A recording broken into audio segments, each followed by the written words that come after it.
So this is the big award, folks. This is our Dissident of the Year award. We gave it last year to labor organizer Chris Smalls for defeating the odds and forming the Amazon labor union.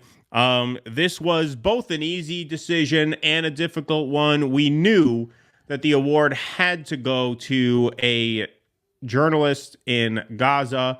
And there are over 100 names of journalists who have given their lives to get the truth out in Gaza.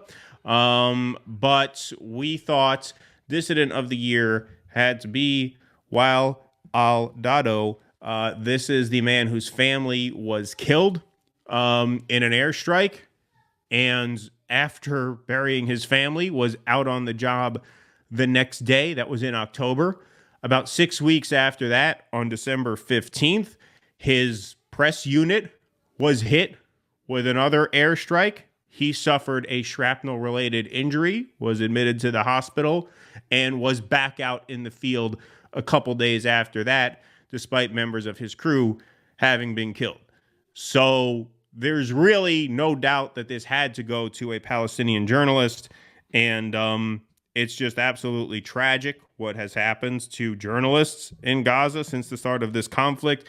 These journalists put themselves consciously in harm's way. Not only do they not take themselves out of harm's way, they knowingly put themselves in harm's way to the point where many of these journalists do not expect to live through this conflict. Right. They don't expect their families to live through this conflict. They're doing what they are doing to get the word out to all of us. And so no doubt about it, Dissident of the Year, Wael Al Dahdouh, and we obviously hope and pray for his safety through this, because over 100 journalists have been killed since October 7th in Gaza. Yeah, and let's not forget, we know from past investigations, Israel, in spite of their protestations, they target journalists. Of course. They target the families of Shireen Abu Akleh was killed in the West Bank.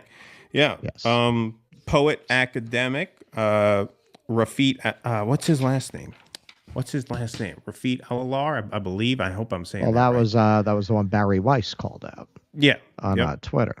Yep. No. I mean, the level of courage that these people have to continue to go out and report when they know that Rafiat Al-Arir. Sorry about that. They know that they're a target of this criminal, psychopathic regime. Because the Israelis, which you can see more and more as this goes on and they're forced to explain themselves, they see everyone who opposes them as a Nazi. And this goes back to the inception of Israel. They projected the qualities of the Nazis onto the Arabs in order to justify the atrocities they were committing against them. And they continue to do that.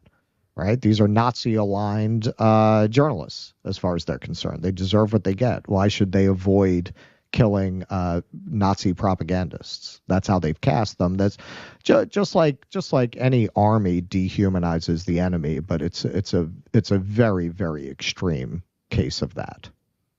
Yes, indeed. And so that obviously made for an obvious choice, Dissident of the Year 2023. Please clap.